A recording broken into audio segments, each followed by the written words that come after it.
da dor através da depressão e de outras, é resgatar os nossos erros do passado, desenvolver os nossos potenciais virtuosos, a educação da alma, e também estar mais próximos de Deus. Por incrível que pareça, o ser humano esquece de Deus em quase todas as horas. Mas na hora que dói, o calo, a joanete, a frieira, tudo isso ele fala: ai meu Deus, não é a primeira vez, pode ser ateu a vida inteira, nunca acreditou em Deus, mas doeu, ele passou a acreditar no instante seguinte. Porque doeu, alguém tem que me ajudar. Chama o pai. Né? Deus é o pai de todos os pais, como eu digo, é o amor de todos os amores. Então, nosso pai nessa hora é evocado pelo sofrimento. Enquanto eu estou bem, alegre, barriga cheia, aliás, obesidade no Brasil já é também muita barriga cheia, né? Do nosso povo, que apesar da crise anda comendo bastante. Então, a obesidade é um problema importante na nossa sociedade. Mas voltando à depressão, então ela tem essa finalidade educativa da nossa alma, que é mostrar que precisamos buscar o Espírito. Tá certo? Então o tratamento pode ser medicamentoso? Sim. Você pode tomar antidepressivo. Quem é que toma antidepressivo aqui, só para eu saber? O que a senhora toma? Sertralina. O que a senhora toma? Eu tomo Lorax. Tá. O que mais? Aí quem é que toma? Rosimax, né? O citalopram. Amelor, paroxetina, Menelac. Então, várias formas da fluoxetina, que foi propagada como a pílula da felicidade, né? Há 20 anos atrás, até a revista Times, na capa da revista, e a partir dali os estudos sobre esses medicamentos. Eles fazem basicamente o quê? O medicamento que a senhora toma, que você toma, que a senhora toma, que eles fazem o quê? Qual é a função do remédio que a senhora toma? Diminuir um pouco o quadro de ansiedade, né? Também, mas principalmente não é esse. Qual é a função principal dos medicamentos antidepressivos? Produz neurotransmissores, né? Produz, não é bem que eles produzem, eles impedem que sejam destruídos. Então o neurotransmissor é um elemento de ligação entre os neurônios. É como se fosse um celular. Cada neurônio conversa com o outro, mas eles não se tocam. Eles se aproximam, mas não se tocam. Então um neurônio conversa com o outro, mas através de mediadores químicos. Um estende o bracinho assim e o outro estende o bracinho assim. Quando a gente olha no cérebro, nós temos 100 bilhões de neurônios. Alguns não usam.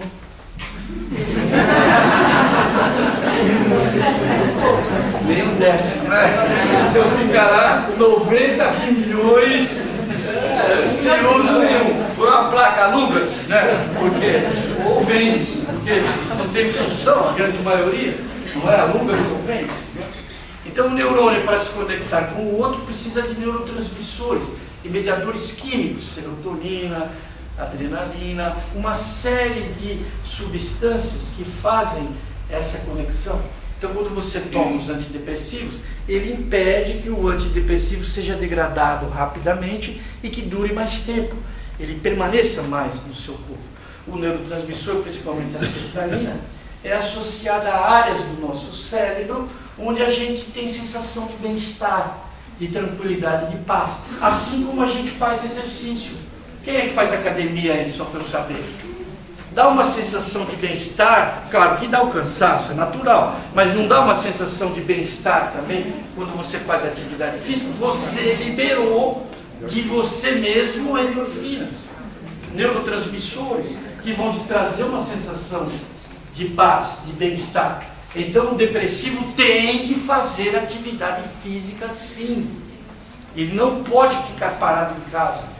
Então, se você quer um tratamento não medicamentoso, a primeira coisa que você tem que fazer é fazer atividade física, é andar, fazer lá na esteira, ir na rua e comprar o pão na padaria e vem de carro, você vai a pé, não é? O problema é que você não acorda, muitas vezes você não acorda, você não dormiu, porque o depressivo em geral tem distúrbios de sono terríveis, ele não consegue dormir. Quando dorme, ele meio que passa da hora de dormir e não consegue mais acordar. Então, muitas das pessoas tomam remédio para ajudar o sono. Isso também cria um certo distúrbio. Quanto mais essa pessoa puder viver sem esses medicamentos, melhor. Certo? Então, tratamento psicológico. Quem faz tratamento com psicólogo aí da depressão, o que você vai lá no psicólogo e fala? Sua vida, não é? Seus problemas, suas dificuldades, não é verdade? Em geral, são pessoas bem preparadas, fizeram faculdade e nos prestam um sistema de apoio nessa hora. Dá sugestões, troca ideias, não tem nada a ver com a parte espírita por enquanto. Então, falamos da parte medicamentosa. Pode tomar homeopatia floral para depressão? Pode. Nos casos leves, vamos dividir a depressão em 3 grupos. Caso leve, médio e grave. Caso leve, eu estou triste, depressivo, abatido, mas consigo trabalhar, consigo levantar de manhã, até banho eu tomo uma vez por semana, quando venho eu saio. Uma vez por semana, até banho eu tomo. Eu não vou numa palestra lá, então, uma vez por semana. Mas, então, a depressão leve, ela te impede algumas coisas, mas não muitas. Então, você consegue trabalhar, viver em família, fazer tudo, a maioria das coisas que você faz. A depressão já no grau médio, que a gente passa a considerar, o indivíduo não quer mais trabalhar, ele não quer mais levantar de manhã, ele não tem mais força, ele não tem alegria nenhuma, ele tem uma intensa exaustão física, uma incapacidade de pensar e o que é pior, de decidir o que ele quer. Eu costumo dizer, você quer saber se uma mulher está depressiva? Põe ela em frente a uma loja de sapato da vitrine e fala para ela, você pode comprar o que você quiser. Aí ela olha, vamos embora. Essa está depressiva. Essa está depressiva. E você falou para ela, fora do aniversário dela, fora do Natal, fora da data do casamento, você leva ela no shopping e fala, você pode comprar o que quiser, ela pega e fala, vamos embora, está depressiva, já sai dali e já leva os tratamentos na hora. A maioria já ia comprar 2 sapatos, já posso? Então já vai 2, um marronzinho, um pretinho, um baixinho, um altinho, um salto meio taça, outro com salto inteiro, aquelas coisas todas que vocês sabem muito bem, não é? Então quer saber se está depressivo, faz o teste da loja de sapato, que é o teste fácil, não está em nenhum manual de medicina, mas eu indico como indicador de sucesso para você saber se a pessoa não está boa. Né? O jovem também leva lá para ver tênis, ele não vai querer nenhum. Ele olha lá aqueles tênis, não quero nada, nós vamos para casa. Depressão também nos jovens é muito difícil. Eles sofrem, eles choram, eles regridem, eles ficam mais infantilizados. A gente vê que é uma situação difícil, bastante difícil. Quando muitas das vezes também está eclodindo a mediunidade desses jovens. Aliás, mediunidade, depressão e obsessão são 3 coisas que costumam estar juntas. Alguém pode estar depressivo por não ter desenvolvido a sua mediunidade, que era a sua tarefa, o seu compromisso, e de repente chegou aqui na Terra e achou tudo isso uma besteira, invenção da minha mãe, invenção do meu pai, da minha tia, que é rezadeira, benzedeira lá, que diz que eu tenho mediunidade. Alguém pode estar depressivo por isso? O que é que vocês acham? Sim. É o que nós chamamos de distanciamento da missão. Existe uma diferença entre missão e tarefa. Tarefa são as situações comuns da vida, de valor relativo, lavar, comer, beber, cozinhar, essas coisas são tarefas.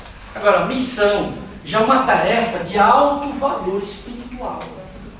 Vocês estão entendendo? É como um tijolo e um prédio. Claro que eu preciso de tijolo para construir um prédio, mas são coisas bem diferentes. Então a mediunidade tem que ser encarada como uma missão, como uma tarefa de valor especial, e que Deus muitas das vezes já programou na nossa própria genética.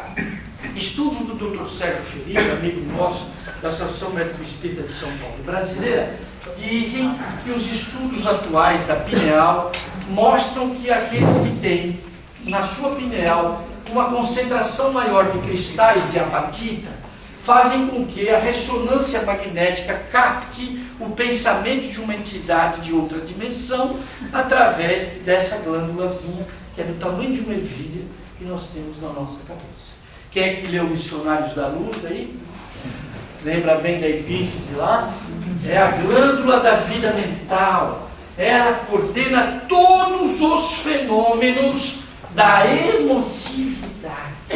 E toda a produção hormonal está sob o controle da pineal. Então imagine alguém nascer com uma pineal tão bem preparada e não desenvolver a sua parte mediúnica. Evidentemente que esse quadro levará ele a captar mensagens, ideias, frequências. Tanto podem ser frequências agradáveis, quanto na maioria das vezes frequências desagradáveis. Então ele apresenta tristeza, abatimento, agressividade e violência, uma série de sintomas através da mediunidade que ele não desenvolveu, e dessa forma ele pode sim sofrer um processo obsessivo ou mesmo de decepção com ele mesmo. Certo? Então, dentro das causas espirituais, a mediunidade é um ponto-chave. Quem põe a mão em você? Porque hoje em dia os médicos aprenderam que não é para pôr a mão no paciente. Se puser a mão no paciente, você está cometendo um pecado. Então, por isso que você fica atrás da mesa e ele na frente da mesa com um papelzinho. Você fala, ele já enche, pode ir rapidinho, VAP-VUP, consulta VAP-VUP. Não dá tempo de você falar o seu nome inteiro, já saiu com o pedido de exame. Se for neurologista, então, é tomografia na certa.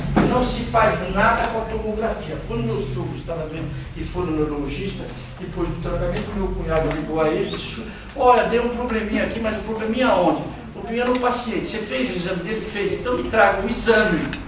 Não traga o paciente. Olhou o exame, não tem nada. Mas como não tem nada? Não, a tomografia não apareceu nada, não vou tratar nada. O paciente pode ter o que for. Se não aparecer nada no exame, problema dele. Se vira nos 30. Você tem alguma coisa que eu não sei o que é, mas você tem alguma coisa, mas eu não sei o que é. Quer dizer, se não aparecer nos exames, é aí que entra a doutrina, vocês estão entendendo?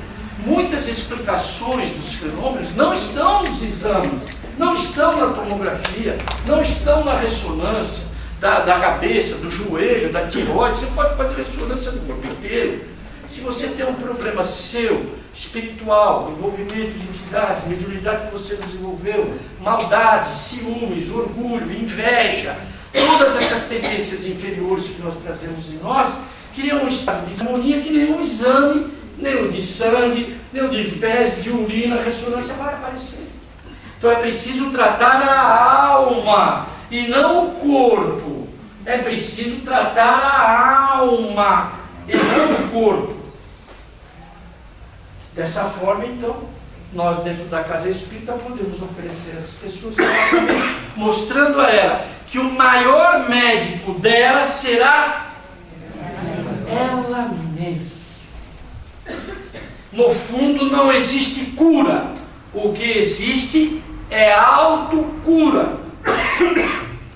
Ninguém pode curar os males de ninguém, a não ser a própria pessoa pode curar a si mesma, através de uma cirurgia que ela precisa fazer. Não é da obesidade, não é levantar o olhinho aqui, pegar botox na testa, tirar a fraldinha daqui, o papo do tchau-tchau daqui. Não é essa cirurgia que ela precisa fazer. Ela precisa fazer uma cirurgia moral, uma reforma íntima, onde ela arranque dela todas essas tendências negativas e, consequentemente, ela se sinta melhor, mais fortalecida, mais convicta de que ela está fazendo algo de muita importância para a sua saúde espiritual, e não para a saúde do seu. Tá bom, gente? Os tratamentos espirituais, vocês já sabem, o passe, a água fluidificada, a palestra. Outra coisa que sempre me perguntam, o médium depressivo deve trabalhar mediunicamente? O que vocês acham? Não. Não. A chance dele trabalhar mediunicamente e trazer alguma comunicação, alguma situação que tem mais desequilíbrio do que equilíbrio é grande. Então ele precisa se tratar primeiro. Mediunidade é para quem está bem, para trabalhar quem está bem, para que então os fluidos que ele transmita no passe, a comunicação que ele transmita, seja de forma equilibrada. Então, muitas das vezes, as doenças aparecem em muitos médiuns que estão trabalhando mediunicamente, mas não estão se educando mediunicamente. Porque continuam fumando, continuam bebendo, continuam tendo atitudes sexuais desequilibradas. E como você vai querer depois ir na casa espírita e dar um passe com uma energia melhor para alguém, se você não empreende esforços para dominar as suas más inclinações? Então, se eu não estou bem, eu vou me tratar. Médium não deve comunicar e trazer entidades quando está obsedado, quando está com doença mental, esquizofrenia, bipolaridade, epilepsia, tomando muitas das vezes corticoides em dose alta, fazendo quimioterapia, radioterapia. Ele não é intermediário de ninguém. Quando muito, ele é intermediário dele mesmo. Então, ele precisa se tratar, se equilibrar, para depois trabalhar. Acho que eu consegui falar tudo. Desculpa, eu passei um pouquinho, eu pensei que ia parar 15 para 9, mas já são 9 horas. O terceiro caso, você falou do mais leve, do... Isso, e o mais grave, leve, médio e grave. O grave é esse, onde o indivíduo tem toda essa patologia. Ele já não levanta de manhã, ele não quer mais trabalhar, ele não se alimenta, ele não tem asseio pessoal e muitas das vezes se suicida. Então, nossa querida Ivone Pereira, na maioria dos seus livros, inclusive Memórias do Suicida, porque ela também foi suicida. O último livro não é da Ivone, mas é sobre a vida dela, chama Leila, Filha de Charles. Algum de vocês já leu esse livro? É o romance da última encarnação dela que faltava. Passado agora 30 anos que ela desencarnou, 1984 para cá, foi permitido agora se trazer à luz esse romance, que foi a última encarnação dela onde se assassina, onde ela se suicida em Portugal, jogando-se nas águas do rio. E o seu pai, Charles, é o seu mentor espiritual atual, foi seu irmão em várias encarnações, e é o seu mentor espiritual nessa encarnação, e havia sido seu pai na última encarnação, mostrando ela como suicida em várias vidas, e muitas das vezes envolvida num processo grave de obsessão. O nome dele chama Leila, a Filha de Charles. Então, Denise Correia de Mello, se não me engano, a médium. Então, nós da doutrina espírita temos um número enorme de informações, temos condições de tratar a nossa alma. Veja bem, eu quero deixar um ponto muito, muito claro. Todos nós temos momentos de depressão. Isso não tem a ver com evolução espiritual. Então, pode-se pensar que o Dr. Bezerra tenha tido os momentos de depressão dele? Sim. Eurípides tenha tido os momentos de depressão dele? Sim. Longeton tenha tido lá os momentos de depressão dele? Sim. Todos nós podemos ter momentos de depressão. Isso não quer dizer que evolutivamente eu esteja pecando, eu esteja errado. Eu estou num momento de fragilidade, de intensa fragilidade, de dor, de sofrimento, de autodescobrimento. Então, nós temos que ter calma, atender as pessoas com muito equilíbrio e não associar a depressão a um processo de aquele indivíduo seja um espírito pouco evoluído. Vocês entenderam? Que tenha graves deficiências morais. Não. Nós podemos ter, todos nós podemos ter quadros depressivos ao longo da nossa vida, na fileira das nossas encarnações. Mas permanecer na depressão e se vitimar da depressão e fazer da depressão uma maneira de chantagear os outros, aí se colocando sempre como vítima, uma pessoa que não pode, então aí já é um defeito grave. Tá bom, gente? Acho que eu tentei falar tudo. E eu falei das homeopatias, dos florais, né? Pode se tratar também como tratamento alternativo, não às vezes exclusivo. O tratamento tem que ser o mais amplo possível. Medicamentoso, psicológico, psiquiátrico, é óbvio, e espiritual. Tá? Para que a gente trate todas as dimensões do nosso espírito. Agradeço a vocês, espero ter contribuído de alguma forma. E agora fica aberto nesses 15 minutos a pergunta que quiser fazer. Eu já falei bastante, só ia responder algumas questões. Uma família onde existem muitos depressivos, alguns se suicidaram, já vem de muitos tias, primos, não tem nada a ver com hereditário. Não, aí você tocou num ponto justamente que eu não falei, que é a influência genética. Onde você tem um pai, uma mãe, um tio depressivo, a chance de ter um filho depressivo é 3 vezes maior, pela genética favorável. Só que é preciso explicar que o espírito que reencarna com essa genética é porque ele precisa dessa genética. Você está entendendo? Porque quem é senhor dos seus genes é o espírito, não é o pai e a mãe. Então a gente lê na Missionários da Luz, do reencarne do Segismundo, né, capítulo 13, 14 e 15, que quando ele vai reencarnar, ele mesmo impregna, junto com as energias da mãe, o espermatozoide que vai dar as características que ele precisa. Então são 5 milhões de espermatozoides, só um vai entrar. Você imagina. Então aquele é o especial, porque aquele foi escolhido pela espiritualidade. Trabalha no reencarne de Segismundo mais de 100 espíritos planejadores. Imagina uma encarnação comum. Você ter 100 espíritos trabalhando para que ela aconteça. É uma coisa maravilhosa, de engenharia em alto nível. Reencarne de Segismundo. Missionários da Luz, capítulo 13, 14 e 15. Então a mãe, Raquel, tentava engravidar dele.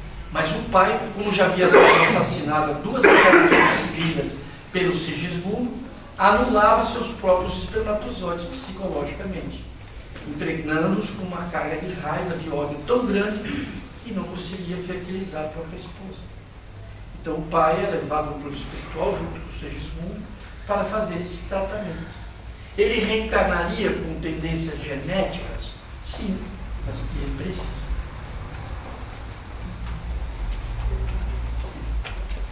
Como a gente pode ajudar? Ajudar a pessoa? Então, a senhora deve. Então, a senhora deve ajudar no máximo que a senhora puder. Na verdade, nunca a depressão é uma doença só de uma pessoa. É a doença da família. E como um todo, aquela pessoa está necessitada. Então, ela precisa de muita paciência, de muita abnegação, de muita solidariedade. Precisa de tudo que a senhora tiver de melhor.